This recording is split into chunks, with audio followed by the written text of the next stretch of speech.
মুআজ্জাজ মুহতারাম মুকাররম সম্মানিত উপস্থিতি, আল্লাহ জাল্লা শানুহু আম্মা নওয়ালুহুল আলী শান দরবারে লাখো কোটি শুকর ও সুজুদ যে মহান আল্লাহ রব্বুল ইজ্জত ওয়াল জালাল আজকে এই সাইয়্যিদুল আইয়াম সপ্তাহের শ্রেষ্ঠ দিন জুমার দিন, পৃথিবীর সর্বশ্রেষ্ঠ জায়গা আল্লাহর পবিত্র ঘর জামে মসজিদে জুমার সালাত আদায়ের উদ্দেশ্যে আমাদেরকে আসার এবং বসার তৌফিক এবং সুযোগ দিয়েছেন। সর্বপ্রথম মহান মালিকের দরবারে শুকরিয়া আদায় করি, অন্তরের অন্তঃস্থল থেকে কালিমাতুশ শুকর আদায় করি, আলহামদুলিল্লাহ। সম্মানিত উপস্থিতি, বছরের শেষ মাস ডিসেম্বর মাসে আমরা আছি। আজকে প্রথম জুমার সালাত আদায়ের জন্য আমরা এসেছি। অত্যন্ত গুরুত্বপূর্ণ একটি মুহূর্ত আমরা অতিক্রম করছি। দেশের জন্য, নিজেদের জন্য, সার্বিকভাবে সমস্ত কিছুকে সামনে রেখে খুবই গুরুত্বপূর্ণ একটা সময় আমাদের সামনে থেকে যাচ্ছে। আজকে এই জুমাপূর্ব সংক্ষিপ্ত আলোচনায় সামগ্রিক এই বিষয়গুলোকে সামনে রেখে আমাদের জন্য কি করণীয়, কোরআন এবং সুন্নাহর পরামর্শগুলো কি আছে, এই বিষয়ে সংক্ষিপ্ত কিছু আলোচনা করব ইনশাআল্লাহ। সম্মানিত উপস্থিতি, একটি বছরের শেষ দিকে আমরা প্রায় চলে আসছি।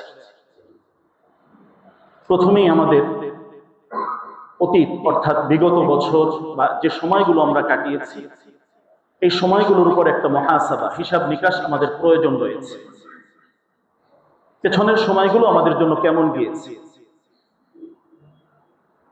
যদি সেই জায়গায় সময়গুলো সুন্দরভাবে, সঠিকভাবে নিজেদের কল্যাণে, দেশ জাতির কল্যাণে আল্লাহ সুবহানাহু ওয়া তাআলার নির্দেশ মোতাবেক কাটে, তো আল্লাহ তাআলার শুকরিয়া আদায় করা, আলহামদুলিল্লাহ।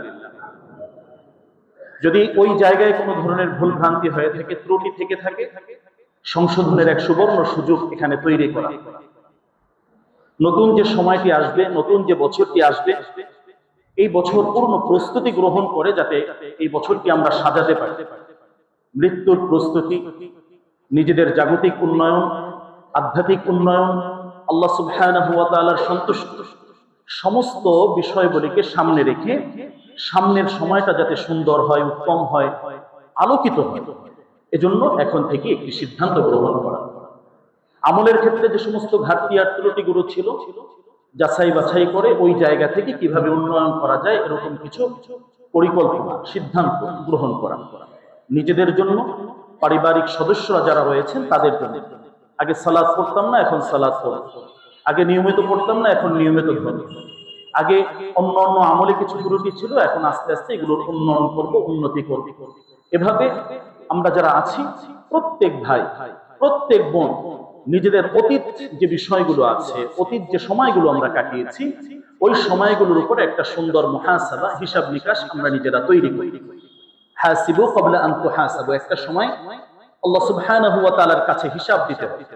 ওই হিসাব দেওয়ার আগে আমাদের হিসাবগুলো যাতে সাজানো গোছানো হয়, সুন্দর হয়, আন্তরিকভাবে সেই প্রচেষ্টা করা আমাদের জন্য অতীব জরুরি। তাহলে এই মুহূর্তে, বছরের ক্লান্তি লগ্নে একদম শেষ সময় আমরা আছি, নিজেদের কল্যাণে সঠিক সিদ্ধান্ত গ্রহণ করা, দেশের কল্যাণে সঠিক সিদ্ধান্ত গ্রহণ করা, দেশপ্রেম নিজেদের ভেতরে জাগ্রত রাখা, স্বাধীনতা, সার্বভৌমত্ব ঠিক রাখার জন্য যা করণীয় সেই বিষয়ে সঠিক সিদ্ধান্ত গ্রহণ করা, সামগ্রিক সমস্ত বিষয়গুলিকে সামনে রেখে ঠান্ডা মাথায় সুন্দরভাবে এক এক করে আমরা সিদ্ধান্তের দিকে অগ্রসর হব ইনশাআল্লাহ। সম্মানিত উপস্থিতি, এই ডিসেম্বর মাস যখন আসে, অনেকগুলো প্রোগ্রাম আমাদের সামনে থাকে।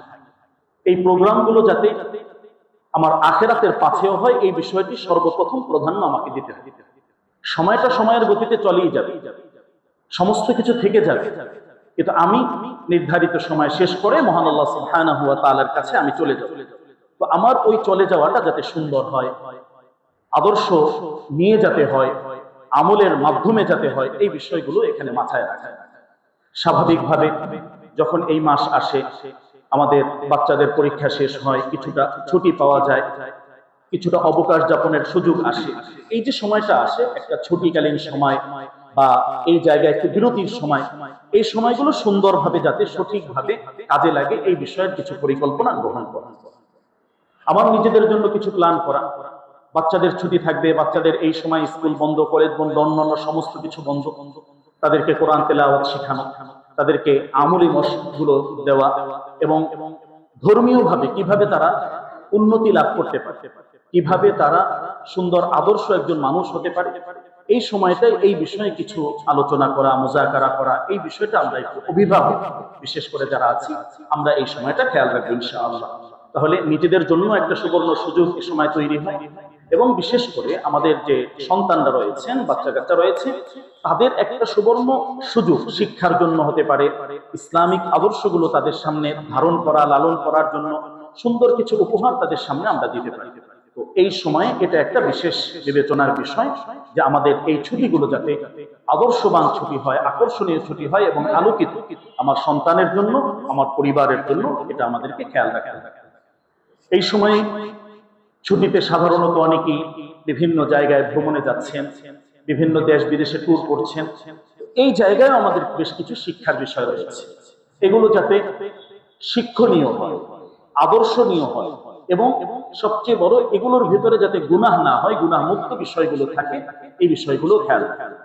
এখানে সফর সংক্রান্ত যে বিষয়গুলো থাকবে, সফরের নির্ধারিত কিছু দিক নির্দেশনা ইসলাম আমাদেরকে দিচ্ছে। তো আমরা আমাদের ফ্যামিলি নিয়ে যখন বাড়িতে গেলাম বা দেশের বাহিরে গেলাম বা অন্য কোথাও গেলাম, এই যে একটা সময় কাটাবো, এই সময়টা সফরকালীন যে সমস্ত দিক নির্দেশনা ইসলাম আমাকে দিচ্ছে, এই বিষয়গুলো একটু মাথায় রাখা। মুসাফিরের দোয়া আল্লাহ কবুল করেন।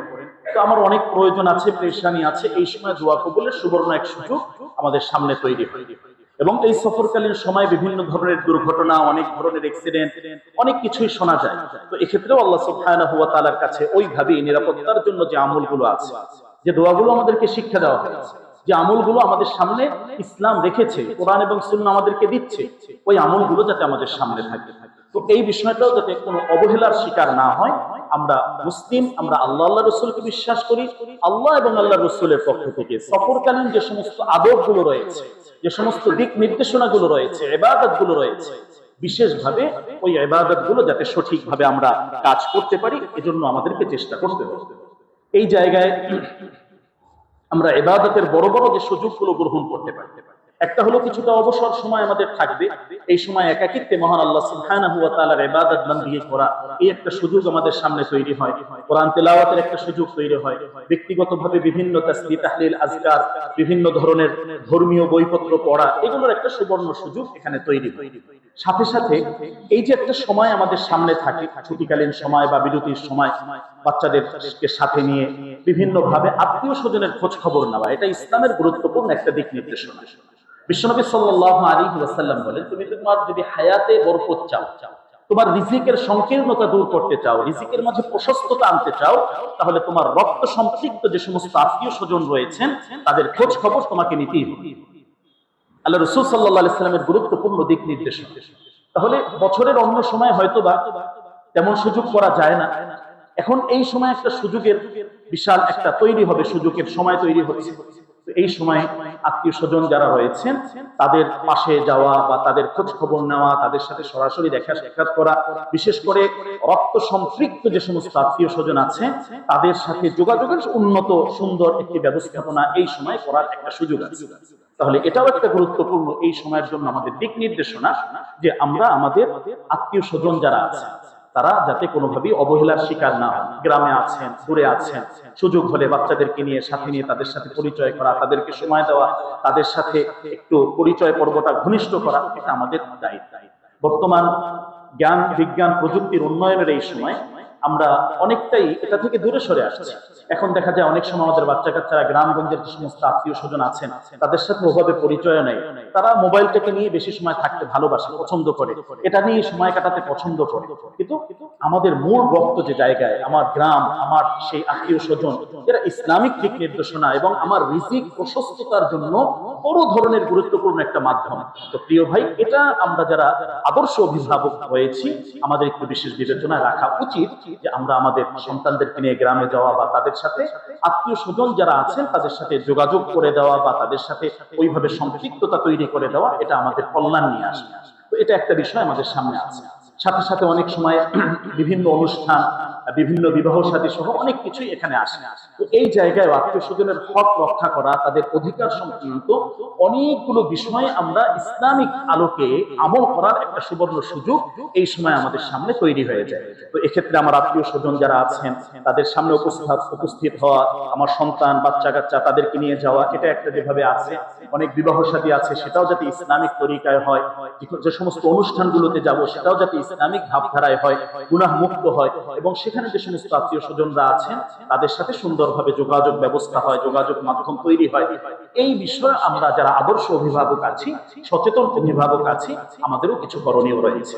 তাহলে পুরো মাসটাকে সামনে রেখে আমাদের যে একটা প্যাকেজ আলোচনা, যে আমাদের করণীয়টা আসলে সময়গুলো তলিয়ে যাবে, এই সময়গুলো সুন্দরভাবে আখিরাতের পাথেয় হিসাবে কিভাবে এটাকে কার্যকর করা যায়, কিভাবে এটাকে সুন্দর করা যায়। তো এই ক্ষেত্রে আমাদের ভ্রমণ বিষয়ক যে কথাগুলো আছে, আমার সন্তানকে সময় দেওয়ার জন্য যে বিষয়গুলো বিবেচনায় রাখার জন্য বলা হচ্ছে, এই সামগ্রিক বিষয়গুলোকে আমরা একটু সুন্দরভাবে বিশ্লেষণ করব।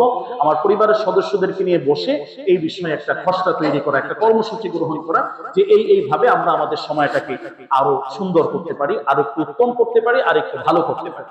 তো এটা একটা মৌলিক বিষয় আমাদের সামনে আছে।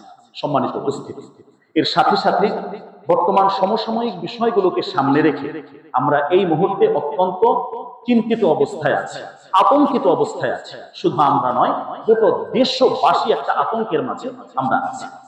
আতঙ্কের বিভিন্ন কারণ, এর মাঝে মৌলিক বড় ধরনের একটি কারণ হলো বেশ কয়েকটা বড় ধরনের ভূমিকম্প নাড়াচাড়া আমাদের মাঝে চলেছে। ইতিমধ্যেই আমরা বিভিন্ন ধরনের পেরেশানির মাঝে পড়েছি। সর্বশেষ গতকালকে সকালেও ফজরের পরেও একটা ভূমিকম্প হয়েছে সমুদ্রের ভিতরে। বিভিন্ন জায়গায় আল্লাহ তাআলা আমাদেরকে সতর্ক করেছে। এই ভূমিকম্প এটা কেন হয়, কি কারণে, এর পেছনে কারণগুলো কি রয়েছে, কিভাবে এখান থেকে বাঁচবো, আমাদের জন্য করণীয় কি, এই বিষয়ে ইসলাম অত্যন্ত চমৎকার সুন্দর কিছু দিক নির্দেশনা আমাদেরকে দিয়েছে। তো এই বিষয়গুলো আমরা প্রত্যেকটা মুসলমান যারা আল্লাহ রাসূলকে বিশ্বাস করি, যারা কোরআনকে ভালোবাসি, আমাদেরকে ওই লাইনে আমাদেরকে চেষ্টা করতে হবে। আবহাওয়াবিদ যারা রয়েছেন তারা তো আমাদেরকে বারবার সতর্ক করছেন যে বড় ধরনের কোন একটা দুর্ঘটনার আশঙ্কা আমাদের রাজধানী, আমাদের দেশে এটা আছে। তারপরেও মহান আল্লাহ সুবহানাহু ওয়া তাআলার রহমতের উপর আমরা বিশ্বাসী। আমরা আমাদের আমলের জায়গা থেকে আমল করেই যাব, নিরাশ হওয়ার কিছু নেই, ভয় পাওয়ার কিছু নেই। মহান মালিকের যে ফয়সালা, তাকদীরের যে ফয়সালা, সেটাই তো হবে। কিন্তু আমার গুনাহের কারণে যাতে এগুলো দ্রুত না হয়, এগুলো চলে না আসে, এজন্য আমাদেরকে সতর্ক থাকতে হবে। তাহলে আজকের এই সময়ে এখন অত্যন্ত গুরুত্বপূর্ণ ভাবে এই বিষয়ে যে আবহাওয়াবিদরা যে সতর্কবার্তাগুলো যেগুলো দিচ্ছেন, এবং বাস্তবিক অর্থে আমরা দেখছি যদি সত্যিকার অর্থে বড় ধরনের একটা ভূমিকম্প হয়ে যায়, অনেক বড় ধরনের ক্ষয়ক্ষতি হওয়ার আশঙ্কা রয়েছে। তো এই জায়গায় আল্লাহ সুবহানাহু ওয়া তাআলা আমাদেরকে কিছু সতর্ক বার্তা দিয়েছেন। বিশ্বনবী সাল্লাল্লাহু আলাইহি ওয়াসাল্লাম এই বিষয়ে আমাদেরকে বেশ কিছু কর্মসূচি আমাদেরকে দিয়েছেন, যে ওই বিষয়গুলো যদি আমরা খেয়াল রাখতে পারি, ইনশাআল্লাহ আল্লাহ তাআলার রহমতের উপর আমরা আশা রাখি, বিশ্বাস রাখি, মহান আল্লাহ সুবহানাহু ওয়া তাআলা একত্রে সমূলে আমাদেরকে ধ্বংস করে দিবেন না ইনশাআল্লাহ। সম্মানিত উপস্থিতি, মৌলিক বিষয়টা হলো এই যে ভূমিকম্প সহ যে সমস্ত আযাব এবং শাস্তিগুলো, এটা একটা আযাবের প্রকার। আযাবগুলো আল্লাহ তাআলা কখনো কখনো সরাসরি আসমান থেকে নাযিল করেন। আসমানে বিভিন্ন প্রাকৃতিক যে দুর্যোগগুলো আছে এগুলোর মাধ্যমে আসে, কখনো সরাসরি জমিন থেকে আসে, কখনো জমিনের মধ্যবর্তী বিষয়গুলো থেকে আসে। বিভিন্ন ভাবে আল্লাহ সুবহানাহু ওয়া তাআলা মানুষদেরকে সতর্ক করে। ওয়ালা নুযীকান্নাহুম মিনাল আযাবিল আদনা দুনাল আযাবিল আকবার লাআল্লাহুম ইয়ারজিউন। আল্লাহ তাআলা সতর্ক করছেন যে মাঝে মাঝে ছোট ছোট বিপদ দিয়ে তোমাদেরকে আমি সতর্ক করছি। বড় বিপদ আসার আগে এই ছোট বিপদ থেকে তোমরা সতর্ক বার্তা গ্রহণ করো, তোমরা ফিরে আসো। এটা মহান আল্লাহ সুবহানাহু ওয়া তাআলার ঘোষণা। তাহলে এই ভূমিকম্প সহ, ভূমিধস সহ যে সমস্ত গজবগুলো, আযাবগুলো আমাদের দেশে আমরা দেখছি, বিশ্বের ভিতরে যেগুলো দেখছি, এক কথায় যদি আমরা বলি, এগুলো হলো বিভিন্ন ধরনের পাপাচারের ফলাফল। বিভিন্ন ধরনের পাপাচার যেগুলো সংঘটিত হয় পৃথিবীর মাঝে, এই পাপাচারের ফলাফল হলো এগুলো।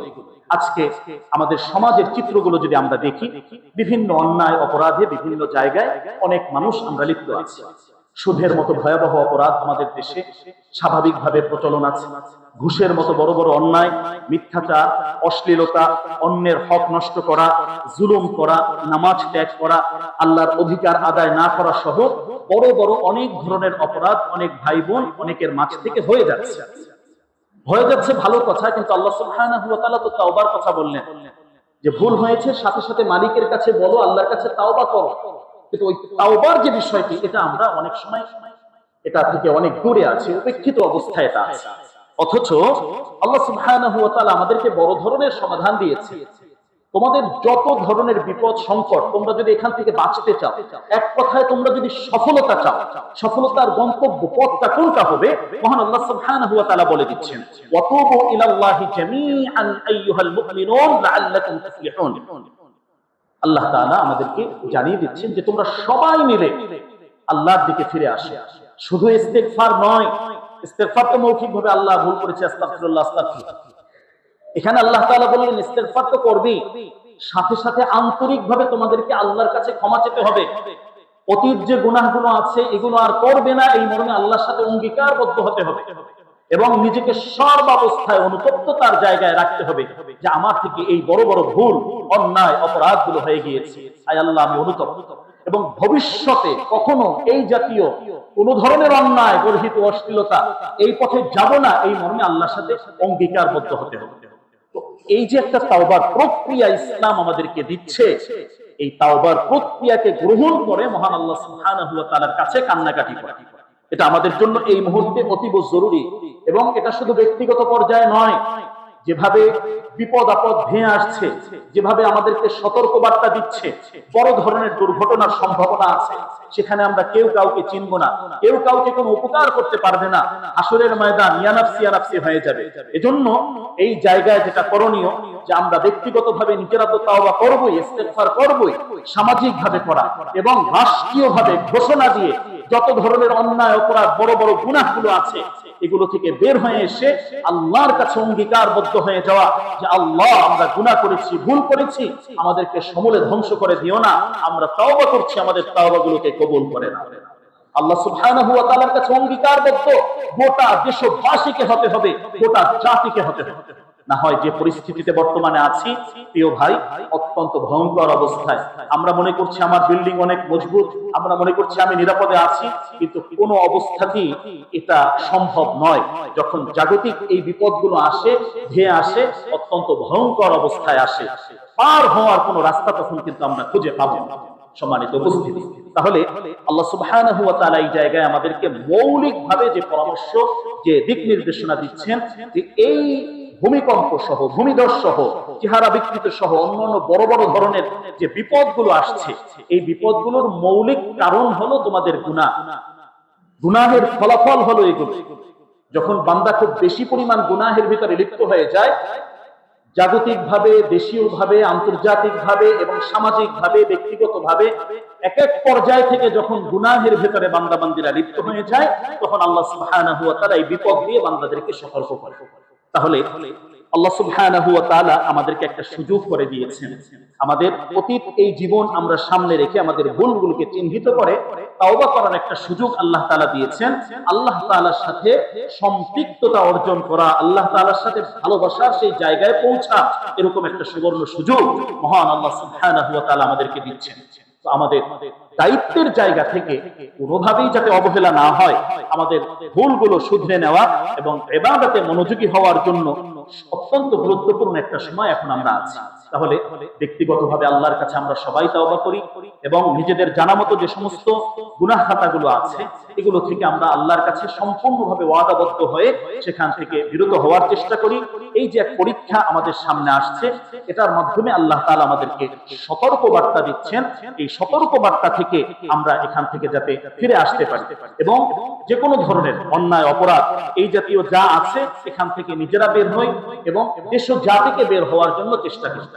বিভিন্ন সময় বিভিন্ন ধাক্কা আমাদের আসে, ওই জায়গায় সতর্ক অবস্থানে থেকে ইসলাম, ইসলামের পক্ষে, মানবতার পক্ষে দাঁড়ানো, এটা আমাদের ঈমানি দায়িত্ব, ঈমানি কর্তব্য। বিপদ আপদ আসার অনেকগুলো কারণ হলো, যখন আল্লাহ সুবহানাহু ওয়া তাআলা আমাদের উপরে অসন্তুষ্ট হন, নারাজ হন, তখনই বান্দার উপরে বিভিন্ন ধরনের বিপদ দান করেন। তো এই জায়গায় আমরা যার যার অবস্থান থেকে ইসলামকে ভালোবেসে, আল্লাহ আল্লাহর রাসূলকে ভালোবেসে, আল্লাহ সুবহানাহু ওয়া তাআলার সেই পরিপূর্ণ বিধানগুলো অন্তরের ভিতরে ধারণ করে আমাদেরকে সামনে পথ চলতে হবে। বিভিন্ন বিষয় আমরা দেখি মিডিয়ার মাধ্যমে, বাস্তবতায় অনেক কিছু আমাদের সামনে আসে। তো ওই জায়গা থেকে আমাদেরকে সতর্ক অবস্থানে থাকতে, বেশ কয়েকদিন যাবত যে বিষয়গুলো দেখা যাচ্ছে এর ভিতরে এই যে কিছু বাউলদের কিছু ঘটনা আমাদের সামনে চলে আসছে, এদের কিছু ফাউল এবং কোরআন বিরোধী যে সমস্ত কথাগুলো, প্রত্যেকটা ইমানদার ব্যক্তি যার যার জায়গা থেকে এদের ব্যাপারে সচেতন থাকা এবং প্রতিবাদ করা, এটা আমাদের দায়িত্ব। এটা কোনো দলীয় ব্যাপার না, এটা ধর্মীয় ব্যাপার। আল্লাহর বিরুদ্ধে যখন আসে, যখন কোরআনের বিরুদ্ধে আসে, তখন প্রত্যেকটা মুসলমানের ইমানি দায়িত্ব হলো এই বিষয়ে যার যার জায়গা থেকে প্রতিবাদ করা, কোরআন বিকৃত করা, ধর্ম বিকৃত করা, এই জাতীয় যে একটা বিষয়গুলো চলছে, এর প্রতিবাদের জায়গা থেকে করা। এবং দায়িত্বশীল যারা রয়েছেন, রাষ্ট্রীয় উচ্চ পর্যায়ের দায়িত্বশীল যারা রয়েছেন, তাদের কাছে এই কথাগুলো পৌঁছানো। কোরআন বিরোধী, মানবতা বিরোধী, আল্লাহ বিরোধী এই জাতীয় কোনো বিষয় হলে রাষ্ট্রের সর্বোচ্চ আইন তাদের ব্যাপারে প্রয়োগ করা। কি ব্যাপার, আপনারা এই বিষয়টা একমত ইনশাআল্লাহ? এই জাতীয় আল্লাহর বিরুদ্ধে যারা কথা বলে, কোরআনের বিরুদ্ধে যারা কথা বলে, রাষ্ট্রীয় সর্বোচ্চ আইন যেটা আছে এগুলো তাদের ব্যাপারে প্রয়োগ করা, এবং ভবিষ্যতে কেউ যাতে এই জাতীয় অপরাধগুলো করতে না পারে, ধর্মীয় একটা শৃঙ্খলা যেটা আছে এটা যাতে নষ্ট না হয়, এটা আমাদেরকে চেষ্টা করতে হবে ইনশাআল্লাহ। তো এটা আমাদের গুরুত্বপূর্ণ একটা জায়গা, যে আমরা বর্তমান যে সময় আছে বা যে সমস্যাগুলো আমাদের সামনে আছে, এর সমাধানের পন্থাগুলো কি হবে, কিভাবে এখান থেকে আমরা বের হতে পারবো, এবং কিভাবে আল্লাহ সুবহানাহু ওয়া তাআলার সন্তুষ্টি অর্জন করে আমরা আমাদের সময়গুলোকে কাটাতে পারবো।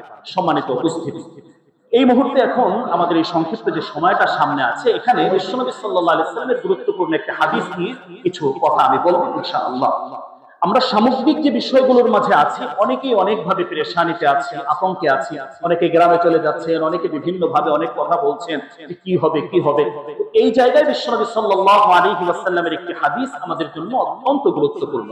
হাদিসটি সহিহ তিরমিজির ভিতরে আসছে, 2221 নং হাদিস। এই হাদিসের ভিতরে বিশ্বনবী সাল্লাল্লাহু আলাইহি ওয়াসাল্লাম আমাদেরকে বেশ কয়েকটি বিষয়ে সতর্ক বার্তা দিয়েছেন যে এই অপরাধগুলো, পাপাচারগুলো যখন তোমাদের মাঝে ঘটবে বা তোমাদের মাঝে এগুলো চলে আসবে, তখন তোমাদের ভূমিকম্প সহ আসমান এবং জমিন থেকে বড় বড় কয়েকটি আযাব তোমাদের সামনে আসবে। এটা বিশ্বনবী তখন বলেছেন। তো আজকে বাস্তবতায় আমরা যদি দেখি, বিশ্বনবী হাদিসের ভিতরে 14টি গুরুত্বপূর্ণ বিষয় এখানে এসেছে। তো এই 14টি বিষয়ের অনেকগুলোই বর্তমান এই সমাজে একদম বর্তমানে বিরাজমান অবস্থায় আছে। অনেক মানুষ, অনেক বান্দাবান্দি এর সাথে লিপ্ত আছি, এর সাথে যুক্ত আছি। তাহলে আমার সম্মানিত প্রিয় ভাইয়েরা যারা আছি আমরা এখানে, তো এখানে যে বিষয়গুলো বলা হবে, যে আল্লাহর রাসূল যে বিষয়গুলো আমাদেরকে তৎকালীন ওই সময়ে সতর্ক করেছেন, এখান থেকে যদি কোনো বিষয়ের সাথে আমার আদৌ কোনো সম্পৃক্ততা থাকে, আল্লাহর সন্তুষ্টি অর্জনের জন্য তাওবার উদ্দেশ্যে এখান থেকে আমাদেরকে বের হয়ে আসতেই হবে। না হয় এই বিপদে আমি তো পড়বই, আমার কারণে সমাজের অন্য মানুষগুলো পড়বে, সমাজের বোবা প্রাণীগুলো তারাও আমাদের কারণে কষ্ট পাবে, আল্লাহর আযাব দিয়ে এই সমাজটা ধ্বংস হয়ে যাবে। এখান থেকে আমাদের নিজেদেরকে বাঁচতে হবে, দেশকে বাঁচাতে হবে, সমাজকে বাঁচাতে হবে, মানবতাকে বাঁচাতে হবে। আল্লাহর কাছে কান্নাকাটি যেভাবে করব, আল্লাহর কাছে তাওবা ওইভাবে করব, এবং নিরাপত্তার জন্য যে আমলগুলো আছে সে আমলগুলো আমরা ধরব। সম্মানিত উপস্থিতি, বিশ্বনবী সাল্লাল্লাহু আলাইহি ওয়াসাল্লামের হাদিস সাইয়্যিদুনা আবু হুরায়রা রাদিয়াল্লাহু আনহু থেকে বর্ণিত হাদিস, সহিহ তিরমিজির ভিতরে হাদিসটি আসছে। এখানে 14টি বিষয় বিশ্বনবী সাল্লাল্লাহু আলাইহি ওয়াসাল্লাম উল্লেখ করেছেন। আল্লাহ রাসূল সাল্লাল্লাহু আলাইহি ওয়াসাল্লাম 14টি বিষয় উল্লেখ করার পরে এরপরে শাস্তিগুলোর কথা বলেছেন, যে এগুলো যখন ঘটবে তখন সমাজের অবস্থাটা কি হবে।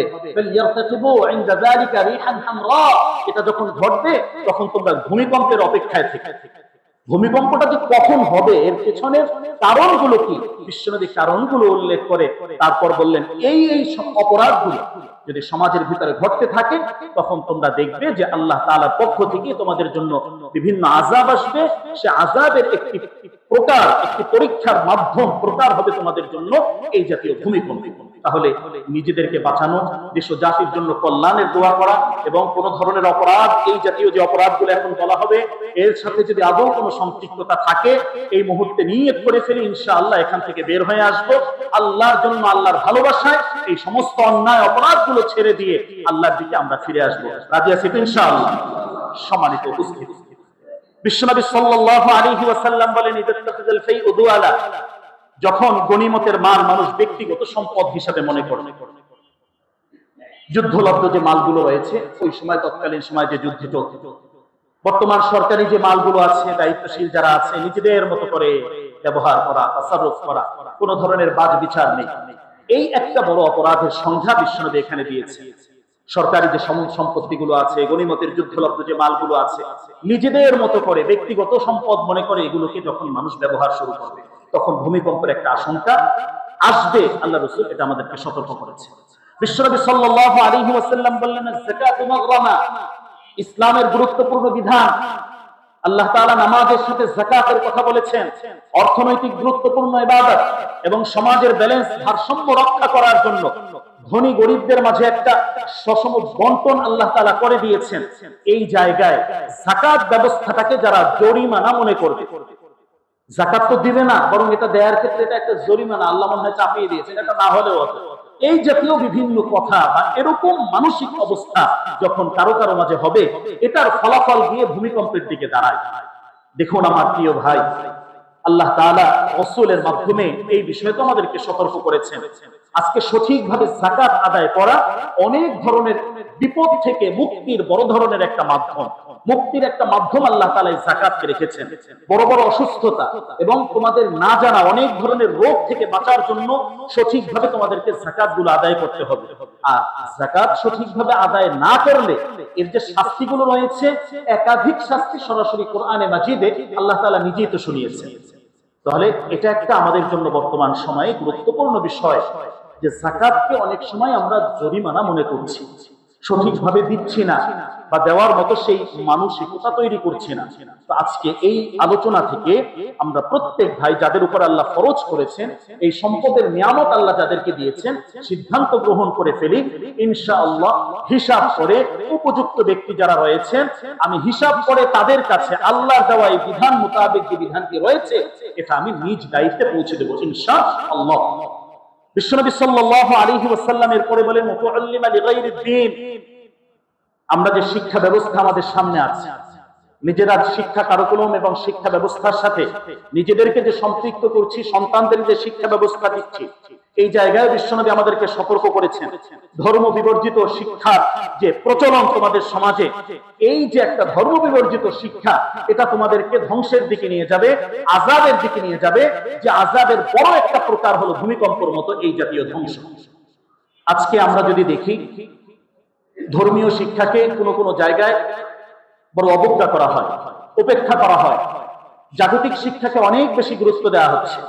আসলে আল্লাহ সুবহানাহু ওয়া তাআলা ইকরা বিসমি রাব্বিকাল্লাযী খালাক বলে এই বিষয়টি পরিষ্কার করেছে। শিক্ষা ব্যবস্থার মূল ব্যবস্থাটা হবে মহান রবের পরিচয় যে শিক্ষার ভিতরে থাকে, যে শিক্ষার মাধ্যমে আল্লাহ তাআলাকে চেনা যাবে, আল্লাহ রাসূলকে জানা যাবে, মা বাবার অধিকার বোঝা যাবে, মানুষ একজন সচেতন আদর্শ ভালো মানুষ হবে, এই শিক্ষাটা আমাদের সামনে থাকতে হবে। তাহলে আমাদের শিক্ষা ব্যবস্থায় ধর্ম বিবর্জিত যে বিষয়গুলো আছে, নাস্তিকতার যে ছোঁয়াগুলো লাগছে, এখান থেকে জাতিকে বের করে আনা এটা আমাদের দায়িত্ব এবং কর্তব্য। এবং আমাদের এই শিক্ষা ব্যবস্থায় যে কারিকুলামগুলো আছে, এখানে ধর্মীয় শিক্ষা যার মাধ্যমে মানুষ সঠিকভাবে আল্লাহ আল্লাহ রাসূলকে চিনতে পারে, দেশ ও জাতির কল্যাণ করতে পারে, এরকম শিক্ষা এখানে রাখতে হবে। তাহলে বিশ্বনবী সাল্লাল্লাহু আলাইহি ওয়াসাল্লাম এখানে গুরুত্বপূর্ণ এই বিষয়ে আমাদেরকে সতর্ক করেছেন যে ধর্ম বিবর্জিত বা ধর্ম ছাড়া যে শিক্ষাগুলো রয়েছে বা এই যে ধর্মীয় শিক্ষাকে অবমূল্যায়ন করে তোমরা যে কাজগুলো করছো, এটা একটা তোমাদেরকে পরীক্ষার দিকে নিয়ে যাচ্ছে। বিশ্বনবী তখন আমাদেরকে এই বিষয়ে সতর্ক করেছেন। তাহলে আমাদের নিজেদের জন্য যে চিন্তা করছি, সন্তানদের জন্য যে চিন্তা করছি, এই চিন্তার ভিতরে আমার সুন্দরভাবে একটা চিন্তা যাতে থাকে, আমার সন্তান কোরআনিক শিক্ষা যাতে গ্রহণ করতে পারে, আদর্শের শিক্ষা যাতে গ্রহণ করতে পারে, আল্লাহ আল্লাহর রাসূলের সাথে সম্পৃক্ত হতে পারে, এরকম শিক্ষা ব্যবস্থা আমার সন্তানকে উপহার আমাকেই দিতে হবে।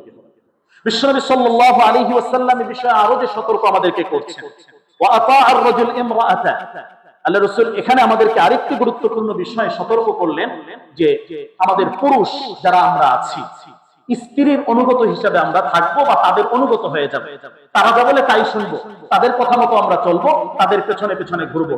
এটা একটা ভূমিকম্প বা আযাব আসার বড় ধরনের একটা কারণ এবং আলামত বিশ্বনবী উল্লেখ করেছেন। আর রিজালু কাওয়ামুনা আলান নিসা, পুরুষদের নিজস্ব কিছু সিদ্ধান্ত রয়েছে, আল্লাহ নিজস্ব কিছু অধিকার এবং হক তাদেরকে দিয়েছে। তো এই জায়গায় আমাদের যে দুর্বলতাগুলো চলে আসছে, এখানেও আমাদেরকে সংশোধন হওয়া, সতর্ক হওয়া। এরপরে বিশ্বনবী সাল্লাল্লাহু আলাইহি ওয়াসাল্লাম আরো যে বিষয় আমাদেরকে সতর্ক করেছেন, আত্মা উম্মাহ, বিশেষ করে সন্তান যারা আমরা আছি, সন্তানদেরকে আল্লাহ রাসূল এখানে সতর্ক করেছেন যে সন্তান বিশেষ করে মায়ের অবাধ্য হয়ে যাওয়া, এই অবাধ্যতার মতো অপরাধ যখন সমাজের ভিতরে সংঘটিত হবে, এর মাধ্যমে আল্লাহ তাআলার অসন্তুষ্টি এই সমাজের উপরে আসে এবং আল্লাহ তাআলার পরীক্ষার ভিতরে জাতি পড়ে যায়। আত্মা উম্মাহ। তাহলে আজকে আমরা সন্তানরা যারা রয়েছে, এই পৃথিবীর আলো বাতাস যাদের মাধ্যমে দেখেছি মা বাবাকে সর্বোচ্চ শ্রদ্ধা এবং সম্মান, তাদের অধিকার আল্লাহ এবং আল্লাহ রাসূল যেটা দিয়েছেন, এটাকে আমাকে দিতেই হবে। কিয়ামত যত নিকটবর্তী হবে, কিয়ামতের অনেকগুলো আলামত বিশ্বনবী বলেছেন। কিছু আলামত তো দূরবর্তী আলামত, যেগুলো ঘটে গিয়েছে, সংঘটিত হয়েছে। কিছু আলামত মধ্যবর্তী আলামত, যেগুলোর মাঝে এখন আমরা আছি। আর সর্বশেষ বড় বড় কিছু আলামত কিয়ামতের আগে আসবে। আশরু আয়াত, 10টা বড় বড় নিদর্শন আসবে, যেগুলোর মাধ্যমে কিয়ামত নিশ্চিত, কিয়ামতের দিকে মানুষ চলে যাবে। তাহলে মধ্যবর্তী যে আলামত গুলো আছে, বিশ্বনবী আমাদেরকে যে বিষয়ে সংশোধন করেছেন, সতর্ক করেছেন, ওই বিষয়গুলোর মাঝে এখন আমরা আছি। এর মাঝে গুরুত্বপূর্ণ ভাবে হলো যে মা বাবার অবাধ্য হয়ে যাওয়া সন্তান, এটা কিয়ামতের একটা আলামত। আজকে বাবার কথা সন্তান শুনছে না, মায়ের সাথে ঝাড়ি দিচ্ছে, তোমরা কিছু বোঝো না, তোমরা কি জানো, বর্তমান যুগ সম্পর্কে তোমাদের কোন আইডিয়া আছে, ধারণা? ছোট্ট বাচ্চা মা বাবাকে ধমক দিয়ে বসিয়ে রাখছে। এটা হলো কিয়ামতের আলামত। প্রিয় ভাই, ঘরের ভিতরে ইসলামিক চর্চা, ধর্মীয় চর্চা, আল্লাহর কোরআনের শিক্ষাই সন্তানদের সামনে দিতে হবে। যখন একজন আদর্শ অভিভাবক মা বাবা সন্তানের সামনে কোরআনের এই শিক্ষা দান করবে, কোরআনের বৈশিষ্ট্য হলো, কোরআনের আকর্ষণ হলো, এই সন্তানের ভেতরে আল্লাহর ভয় আল্লাহ তাআলাই তৈরি করে দেন। সুবহানাল্লাহ। সূরা লুকমান যদি আমরা দেখি, সূরা লুকমানের ইতিহাস যদি আমরা দেখি, আল্লাহ সুবহানাহু ওয়া তাআলা ওখানে লুকমান হাকিমের ঘটনা আমাদেরকে শুনিয়েছে। লোকমান হাকিম তার সন্তানকে এই কথা বুঝাচ্ছে, ইয়া বুনাইয়া লা তুশরিক বিল্লাহ, নসিহত করছে যে আমার প্রিয় সন্তান, তুমি আল্লাহর সাথে শিরক করবে না, আল্লাহর সাথে কখনোই শিরক করতে পারবে না।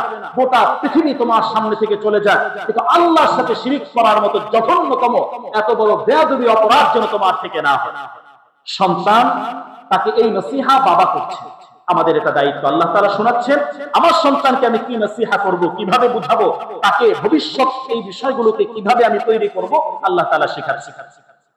পরের আয়াতে আল্লাহ সুবহানাহু ওয়া তাআলা সন্তানকে বিশেষভাবে উদ্দেশ্য করে আল্লাহ তাআলা ফয়সালা জানিয়ে দেন।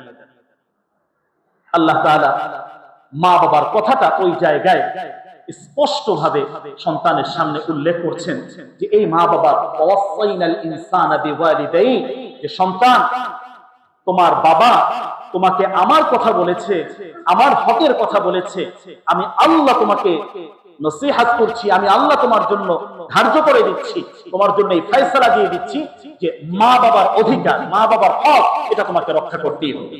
তাহলে যে মা বাবা তার সন্তানকে কোরআনিক শিক্ষা দিবেন, কোরআনের এই শিক্ষাগুলো সঠিকভাবে তাকে দেওয়ার জন্য চেষ্টা করবে, আল্লাহ তাআলার ফয়সালা হলো এই সন্তানের ভেতরে, সন্তানের হৃদয়ের ভেতরে আল্লাহ তাআলা এই মা বাবার একটা সম্মান, শ্রদ্ধাবোধ, ভালোবাসা, অধিকার, এগুলো আল্লাহ তাআলাই তৈরি করে দেবেন ইনশাআল্লাহ।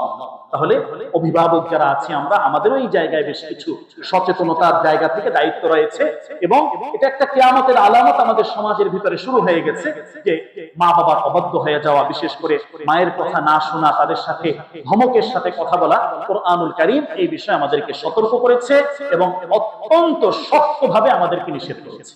তাহলে আমার প্রিয় যুবক ভাইয়েরা যারা আছেন, মা বাবার সাথে ভালো ব্যবহার করা, তাদেরকে সরি বলা, পেছনে যে ভুল হয়েছে এজন্য তাদের কাছে ক্ষমা চাওয়া, ভবিষ্যতে আর না করার জন্য মা বাবার কাছে অঙ্গীকারবদ্ধ হওয়া। আমার প্রিয় যুব সমাজ যারা রয়েছে, আমার প্রিয় ভাইয়েরা তোমরা যারা রয়েছে, বিশেষভাবে কোরআনের এই আয়াতের মাধ্যমে তোমাদেরকে আমি নির্দেশ দিচ্ছি। এই হাদিসের ভিতরে যে 14টি কথা আমি বলবো, এরপরে বিশ্বনবী সাল্লাল্লাহু আলাইহি ওয়াসাল্লাম এখানে একত্রে এই কথাগুলো বলেছেন যে আকফা আবাহু, অনেক সময় পিতাকে অবমূল্যায়ন করে, পিতার পরামর্শটাকে গ্রহণ করে না। তুমি কি বোঝো, তুমি কি জানো, বর্তমান যুগ আরো অনেক বেশি অ্যাডভান্স, অনেক অগ্রসর হয়েছে, তোমাদের সময় এগুলো ছিল না, বর্তমানে এগুলো আছে, এরকম অনেক কিছু বোঝানোর চেষ্টা করে। বাবা, তিনি একজন রিকশা চালা হলেও তিনি একজন বাবা। বাবার সাথে যেন কখনো বেয়াদবিমূলক কোনো আচরণ না হয়, তাদের সাথে ভদ্রতার সাথে লা তাকুল লাহুমা উফিন ওয়া লা তানহারহুমা, আল্লাহ যে বিধান দিয়েছেন এটা যাতে সঠিকভাবে এখানে কার্যকর হয়। এরপরে বিশ্বনবী সাল্লাল্লাহু আলাইহি সাল্লাম আরো বলছেন ওয়া যাহারাতিল আসওয়াত ফিল মাসাজিদ, যে ভয়াবহ বিপদগুলো আসবে, ভূমিকম্প সহ অন্যান্য অপরাধগুলো, যে অপরাধগুলোর মাধ্যমে এই বিপদগুলো, পরীক্ষাগুলো তোমাদের সামনে আসছে, এর মাঝে অন্যতম আরেকটি হলো মসজিদের আদব রক্ষা না হওয়া। মসজিদ আল্লাহর ঘর, এর সাথে কোনো ধরনের কোনো বেয়াদবি যেন না হয়। এখানে বিশ্বনবী বলছেন যে একটা সময় আসবে যে মসজিদের ভিতরে উচ্চ আওয়াজে হট্টগোল, চিল্লাচিল্লি, চেঁচামেচি এগুলো মানুষ করবে। এটা যখন করবে মনে করবে কিয়ামতের আলামত শুরু হয়েছে। আল্লাহর ঘর খুব সাবধানতার সাথে, সতর্কতার সাথে, খুব আস্তে কথা বলা। সাইয়্যিদুনা ওমর রাদিয়াল্লাহু আনহুর একটু কথা এখানে আমি উল্লেখ করছি। মসজিদের ভিতরে দুনিয়াবি কোনো কথা যদি কেউ বলতো, ওমর রাদিয়াল্লাহু আনহু অত্যন্ত কঠিন ভাবে তাকে শাস্তি দিতেন। মসজিদে নববীর পাশে পিছনে একটা জায়গা তৈরি করে দিয়েছিলেন তিনি, যে তোমার কোনো কথা বলার প্রয়োজন, তুমি ওখানে যাও, কথা শেষ করে তারপরে মসজিদে আসো। আর আজকে আমরা মোবাইল সহ যা হচ্ছে, বিভিন্ন মসজিদে বিভিন্ন ভাবে উচ্চ আওয়াজে অনেক হট্টগোল, চিল্লাচিল্লি, চেঁচামেচি, এগুলো অনেক সময় না বুঝে হয়ে যাচ্ছে।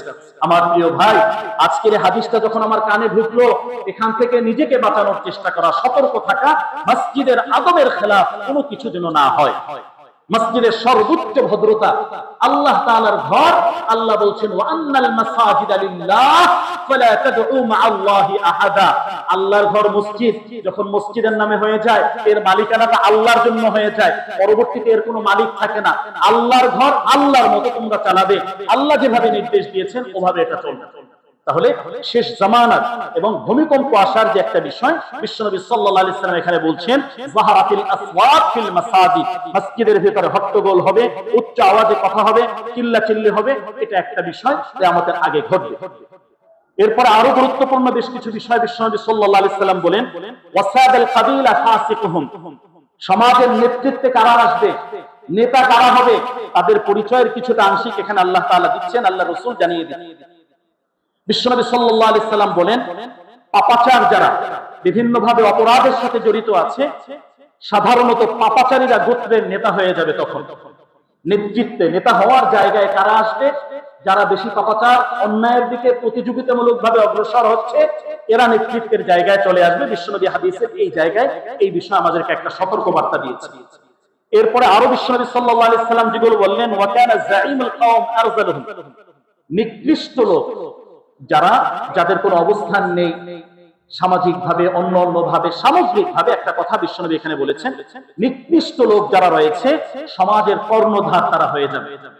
অনেক সমাজে হিসাব নিকাশ করে মিলাবেন যে আল্লাহ রাসূলের কথা বাস্তবায়ন হয়েছে না সামনে হবে, মিলিয়ে নেবেন যে আল্লাহ রাসূল কি বলেছেন, কোন জায়গায় আমাদেরকে সতর্ক থাকার জন্য উল্লেখ করেছে। আরো একটি বিষয় ঘটবে, এগুলো সব বাস্তব, আল্লাহ রাসূলের হাদিস। অনেক সময় আমরা বুঝি না যে আল্লাহ রাসূল ওই সময়, তখন তো এগুলো ছিল না, কিন্তু বিশ্বনবী সাল্লাল্লাহু আলাইহি সাল্লামকে আল্লাহ তাআলা এভাবেই জানিয়ে দিয়েছেন যে সমাজের চিত্রগুলো এমন এমন ভাবে কিয়ামতের আগে ঘটবে, একটা সময় আসবে যখন এগুলো ঘটবে, আর ফলাফল গিয়ে তোমাদের এই বিপদগুলো আসবে। এরপরে বিশ্বনবী সাল্লাল্লাহু আলাইহি সাল্লাম হাদিসের ভিতরে বলেন উকরিমার রাজুল মাখাফাতা শাররিহি, মানুষকে সম্মান করা হবে তার অনিষ্টতা থেকে বাঁচার জন্য। যদি তাকে সালামটা না দেয় তাহলে কোনো একটা মামলায় জড়িয়ে দেবে, কোনো একটা বিপদে জড়িয়ে দেবে, এই তুই আমাকে সালাম দিলি না কেন, একটা থাপ্পড় দিয়ে দেবে। এই জাতীয় তার অনিষ্টতা থেকে বাঁচার জন্য মামা কেমন আছেন, স্যার কেমন আছেন, জি আসসালামু আলাইকুম, এইভাবে কিছু অভিনয় মানুষ তখন করবে। আল্লাহ রাসূল তখন বলেছেন এই কথা, উকরিমার রাজুল, মন থেকে শ্রদ্ধার সাথে যে একটা মানুষকে ভালোবাসা, এটা অনেক সময় হবে না। বিশেষ করে দায়িত্বশীল বা এই জায়গায় যারা, তাদের সম্মান শ্রদ্ধার জায়গা থেকে যে বিষয়গুলো আসবে, তার অনিষ্টতা থেকে, যেটা না হলে হয়তো কোনো বিপদে পড়ে যাব, কোনো প্যাচে পড়ে যাব, সামাজিক ভাবে কোনো একটা বিপদ চলে আসবে, কিংবা কোনো মামলা হয়ে যাবে, কিংবা এই জাতীয় কোনো একটা দুর্ঘটনায় পেঁচিয়ে যাব। তো এই জন্য তাকে সম্মান করা, তার কাছে যাওয়া, তার পিছনে ছোটা, তাকে বিভিন্ন ভাবে তার ভালো কিছু গুণকীর্তন করা, তাকে পাম দেওয়া, এই জাতীয় বিষয়গুলো নিয়ে মানুষ ব্যস্ত থাকতে থাকে। কত স্পষ্ট করে বিশ্বনবী সাল্লাল্লাহু আলাইহি সাল্লাম বলেছেন উকরিমার রাজুল মাখাফাতা শাররিহি, তার অনিষ্টতা থেকে বাঁচার জন্য মানুষ তাকে সম্মান করবে, তাকে শ্রদ্ধা করবে। আরো যে বিষয়গুলো ঘটবে অবহারাতিল কাইনাত ওয়াল মাআজিব, যে এই সময়টায় যখন তোমরা দেখবে যে তোমাদের গায়িকা, নর্তকী এবং বাদ্যযন্ত্র এগুলো তোমাদের সমাজে বেড়ে যাচ্ছে, এগুলোর বিস্তার ব্যাপকতা ঘটছে, তখন মনে করবে তোমরা বিপদে পড়ে যাচ্ছে। তো আজকে বিভিন্ন নামে বেনামে, বিভিন্ন পার্টির নামে, ডিজে পার্টি সহ বিভিন্ন ধামে উচ্চ লেভেলে যে বাদ্যযন্ত্র বা নায়িকা, নর্তকী, গায়িকা এই জাতীয় যে বিষয়গুলো, বড় বড় শো গুলো হচ্ছে, আমরা উপচে পড়া ভিড়, টিকিট পাওয়া যাচ্ছে না, অনেক কিছুই হচ্ছে, অনেক দৃশ্য আমরা দেখছি। প্রিয় ভাই, এগুলো আমরা আমাদের নিজেদেরকে বিপদের দিকে নিয়ে যাচ্ছি। আল্লাহর অবাধ্যতা করে এই আযাব নিজের উপরে সহ গোটা জাতির উপরে আমরা নিয়ে আসছি। এই জায়গা থেকে আমাদেরকে তওবা করা। কারো ঘরের ভিতরে বাদ্যযন্ত্রের কোনো বিষয় যদি থাকে, এটা হলো শয়তানের বাঁশি। আজকে জুমার পরে গিয়ে ঘরের ভিতরে এই জাতীয় গান সংশ্লিষ্ট কোনো কিছু থাকলে মেহেরবানি করে এগুলো ঘর থেকে বের করে দেয়। আমি যদি মুসলিম হই, আল্লাহকে ভালোবাসি, রাসূলের এই হাদিসের উপর আমার পূর্ণ সমর্থন থাকে, চেষ্টা করবো এগুলো ঘর থেকে বের করে দেওয়া। রাজি আছি তো ইনশাআল্লাহ? এই কাজগুলো আমাদেরকে করতে হবে নিজেদেরকে বাঁচানোর জন্য, সমাজকে বাঁচানোর জন্য। এরপরে বিশ্বনবী আরো যে বলছেন, অশরিবাতিল খুমুর, যে মাদকতা, নেশা, এটা সমাজের ভিতরে ছেয়ে যাবে। নেশা মাদকতায় ভরে যাবে, নামে বেনামে অনেক ধরনের মাদকতার অনেক কিছু আসবে। আজকে আমাদের সমাজের ভিতরে আমরা দেখি আমাদের সন্তানদেরকে টার্গেট করে বিভিন্ন ভাবে ইয়াবা সহ অন্যান্য অনেক কিছু আমাদের সমাজের এই আয়োজন ব্যবস্থাপনা গুলো করা হচ্ছে।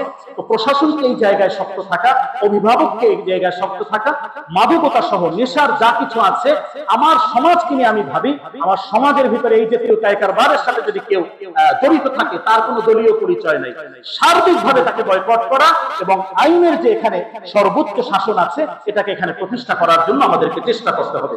আমার সম্মানিত প্রিয় উপস্থিতি, আজকে অত্যন্ত গুরুত্বপূর্ণ এই 14টি বিষয় বিশ্বনবী সাল্লাল্লাহু আলাইহি ওয়াসাল্লামের হাদিস থেকে আমরা এখানে দেখলাম। এগুলো যখন ঘটবে, বিশ্বনবী বলেন, ফালিয়ারতাকিদু ইনদা যালিকা রিহান হামরা ওয়া জালজালাতান ওয়া খাসফান ওয়া মাসখান ওয়া কাযফান ওয়া আয়াতিন। আল্লাহ রাসূল এখানে বলেন যে তখন আগ্নেয়গিরি দেখবে, ভূমিধস দেখবে, ভূমিকম্প দেখবে, চেহারা বিকৃত দেখবে, পাথর বর্ষণ দেখবে, এ জাতীয় আরো অনেক কিছু বিপদ তখন তোমাদের সমাজের উপরে চেপে বসবে।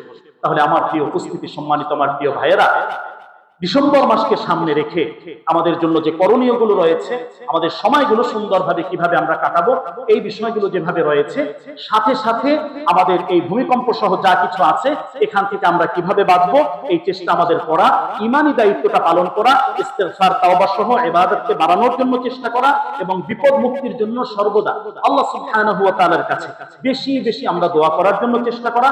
সকাল সন্ধ্যার মাসনুন নিরাপত্তার যে আমলগুলো আছে, বিসমিল্লাহিল্লাযী লা ইয়াদুররু মা ইসমিহি শাইউন ফিল আরদি ওয়া লা ফিস সামা সহ এই জাতীয় নিরাপত্তার দোয়াগুলো খুব বেশি পরিমাণে করে আল্লাহ সুবহানাহু ওয়া তাআলার কাছে আমাদেরকে খুব বেশি পরিমাণে দোয়া করা, এটা আমাদের দায়িত্ব, এটা আমাদের কর্তব্য। এবং এই জাতীয় গুনাহের সাথে কোনোভাবে যদি কোনো সম্পৃক্ততা থাকে, এখান থেকে সম্পূর্ণভাবে নিজেদেরকে বের করে আনা, বাঁচিয়ে রাখার জন্য আমাদেরকে চেষ্টা করতে হবে। সর্বশেষ সম্মানিত উপস্থিতি, দুটি ছোট্ট এলান আমাদের সামনে রয়েছে। এক নম্বর এলান হলো আমাদের দেশনেত্রী বেগম খালেদা জিয়ার জন্য আমরা সুস্থতার যে দোয়া, সমস্ত মসজিদ সহ সব জায়গায় দোয়া চাওয়ার জন্য বলা হয়েছে এবং আমরাও আন্তরিকভাবে দোয়া করি আল্লাহ তাআলা তাকে নেক হায়াত দারাজ করে দেন, সুস্থতার জীবন দান করেন। ইনশাআল্লাহ তার জন্য আমরা আন্তরিকভাবে দোয়া করব। এই খুতবা পূর্ব এই জায়গায় আমরা দোয়াগুলো চাচ্ছি। এবং সর্বশেষ আরেকটি এলান, শীত অবস্থা আমাদের চলছে, উত্তরবঙ্গ সহ আক্রান্ত এলাকায় বিভিন্ন ভাবে আমরা এর আগেও শীত বস্ত্র বিতরণের কর্মসূচি গ্রহণ করেছি। আমাদের ইমাম খতিবদের উদ্যোগে আলহামদুলিল্লাহ এবছরও গ্রহণ করা হয়েছে। তো এই কর্মসূচির উদ্যোগ গ্রহণ করা হয়েছে, ইনশাআল্লাহ সহযোগিতার সুযোগ আছে আশপাশের মসজিদ সহ। আমরা ইনশাআল্লাহ আগামী 15 তারিখ হয়তো দিনাজপুর প্রথম আমাদের সফর শুরু হবে, এরপরে ধারাবাহিকভাবে লেপ সহ বা অন্যান্য শীতের যাবতীয় যে বিষয়গুলো আছে এগুলো আমরা করব। তো যাদের সুযোগ হয় ইনশাআল্লাহ আমরা এই জায়গায় অংশগ্রহণ করতে পারি এবং নিজেদের মতো করেও, এটাও মানুষের খেদমতে খাল, যার যার মতো করে মানুষের পাশে, শীতার্থ মানবতা যারা আছেন তাদের পাশে যাতে আমরা দাঁড়াতে পারি, জনকল্যাণমূলক এই কাজগুলো যাতে আল্লাহ তাআলা আমাদের থেকে করান, আল্লাহর কাছে সেই আশাবাদ ব্যক্ত করে আজকে এখানেই শেষ করছি।